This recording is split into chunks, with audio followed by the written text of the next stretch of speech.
Zakaj na škofijsko gimnazijo? Pozdravljeni, moje ime je Tom Strojnik, mlad sem 31 let in sem bivši dijak škofijske gimnazije. Danes delam kot filmmaker, videograf, torej imam svojo video in fotoprodukcijo.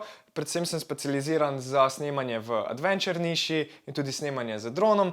Tukaj je primer nekaj izmed mojih posnetkov, tako da malo popestrimo ta video, da ne boste samo mene gledali. In pri tem bi se mogoče vrnil na začetek, torej ko sem bil mlad, 14 let, seveda nisem imel pojma, kaj se želim v življenju početi, to je povsem normalno pri teh letih.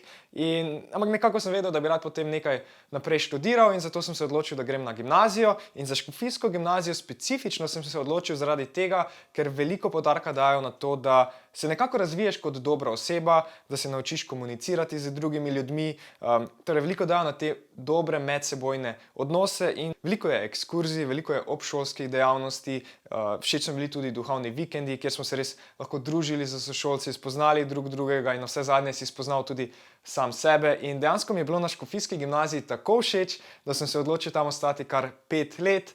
Ja, matematika v 3. letniku je zelo zabavna, ampak nič za to, se zgodi, ni konec sveta. Potem sem šel naprej na fakulteto za šport, spet čisto neko drugo področje, kot delam danes. Tudi tam sem si vzel čas v prvem letniku, ker sem bil kar 3 leta, pa se je na koncu vse dobro končalo. Tako da tudi, če se ti kje v življenju zalomi, ne skrbeti, samo vztrajaj naprej in bodi obdan z dobrimi prijatelji, ki ti bodo pomagali, in te boš na škofijski gimnaziji definitivno našel oziroma našla. In ja, upam, da sem vam kaj pomagal pri odločitvi in želim vam vse dobro.